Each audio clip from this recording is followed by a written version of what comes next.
Il y a plus de 700 000 ans, bien avant l'émergence de Néandertal, bien avant l'arrivée de notre propre espèce, une lignée humaine colossale dominait les paysages hostiles de l'Europe et de l'Afrique. Un hominidé d'une stature et d'une puissance rarement égalées dans toute l'histoire de notre évolution.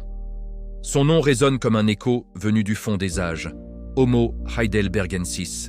Imaginez un instant un monde où les vents glacials sculptent des forêts silencieuses, où chaque empreinte dans la neige témoigne d'une force brute et d'une résilience hors du commun. Ces traces, plus grandes, plus profondes que celles de n'importe quel humain moderne, appartenaient à ces géants de l'âge glaciaire. Ils étaient les maîtres incontestés d'un monde perdu, un chapitre fascinant et mystérieux de notre propre histoire. Pour comprendre Homo heidelbergensis, il faut abandonner nos repères actuels.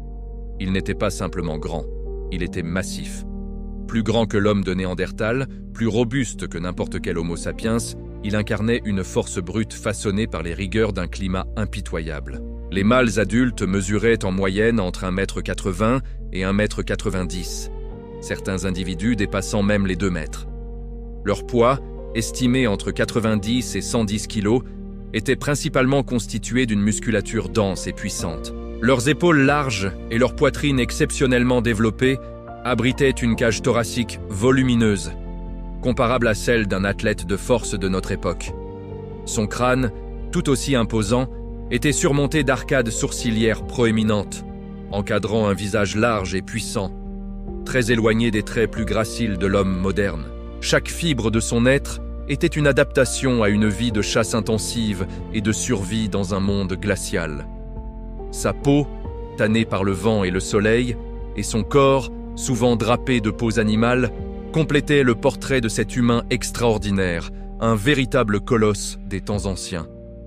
Son monde était celui du Pléistocène moyen, une ère de cycle glaciaire où la Terre changeait constamment de visage. En Europe, heidelbergensis arpentait des toundras gelées, des forêts de conifères denses et des plaines balayées par les vents, un environnement où le danger était omniprésent. En Afrique, il évoluait dans des savanes plus anciennes, peuplées d'une mégafaune aujourd'hui disparue. Ce n'était pas un monde vide, il le partageait avec des créatures gigantesques, des rhinocéros laineux, des lions des cavernes bien plus grands que leurs descendants actuels, des cerfs mégacéros aux bois immenses et d'imposants troupeaux de bisons. Chaque journée était un défi.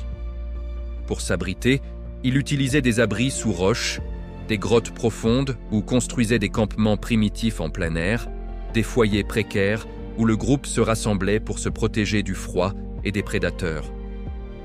C'est dans ce décor à la fois grandiose et terrifiant qu'il a perfectionné ses techniques et affirmé sa domination. Mais la puissance physique d'Homo heidelbergensis n'aurait servi à rien sans une intelligence stratégique. Il n'était pas un simple charognard, il était un chasseur d'élite, capable de s'attaquer aux plus grands herbivores de son temps. En groupe, ces géants organisèrent des traques complexes, poursuivant des éléphants anciens, des chevaux sauvages et des bisons colossaux. Imaginez la scène. Des hommes d'une force herculéenne, armés de lourdes lances en bois à la pointe durcie au feu, se coordonnant avec une précision redoutable. Leur endurance était extrême, leur permettant de poursuivre leur proie sur de longues distances. Chaque mouvement était calculé, chaque lancer de saguet témoignait d'une maîtrise acquise au fil de milliers de générations. Ces chasses n'étaient pas seulement une question de survie, elles étaient la preuve d'une organisation sociale sophistiquée et d'une capacité à planifier, communiquer et agir de concert. Heidelbergensis était un prédateur au sommet de la chaîne alimentaire, non seulement par sa force, mais aussi par son esprit.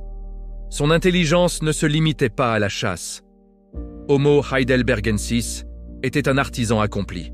Il a perfectionné la technique achéoléenne, produisant des bifaces symétriques et des outils de pierre d'une redoutable efficacité. Assis autour d'un feu de camp crépitant, une technologie qu'il maîtrisait parfaitement, on peut l'imaginer taillant le silex avec une concentration intense, chaque éclat de pierre étant le fruit d'un savoir-faire transmis de génération en génération. Le feu n'était pas seulement une source de chaleur et de protection, c'était le cœur de la vie sociale, un lieu de partage, de communication, et peut-être même des premières formes de rituels. Des découvertes archéologiques suggèrent en effet une pensée symbolique naissante. comme le traitement particulier accordé à certains défunts. Ces groupes organisés, capables de communiquer probablement par un langage rudimentaire et des gestes complexes, posaient les fondations de ce qui allait devenir la culture humaine. Pourtant, malgré sa force et son intelligence, Homo heidelbergensis a fini par disparaître il y a environ 200 000 ans. Mais sa disparition n'est pas une fin, c'est une transformation. De cette espèce incroyablement robuste sont nées deux branches évolutives majeures qui allaient façonner l'avenir de l'humanité. En Europe, il a évolué pour donner naissance à l'homme de Néandertal, parfaitement adapté au climat glaciaire. En Afrique, une autre lignée a suivi un chemin différent, menant ultimement à l'émergence de notre propre espèce, Homo sapiens. Ainsi, Homo heidelbergensis est bien plus qu'un simple chaînon manquant. Il est notre ancêtre commun avec Néandertal, le patriarche des géants de l'âge de glace, mais aussi l'aïeul lointain de chaque être humain vivant aujourd'hui.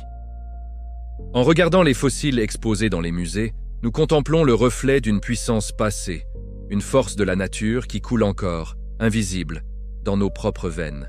Son héritage est immense, gravé dans notre ADN et dans l'incroyable saga de l'évolution humaine. Merci d'avoir regardé. N'oubliez pas de vous abonner pour ne rien manquer de nos prochaines explorations du passé.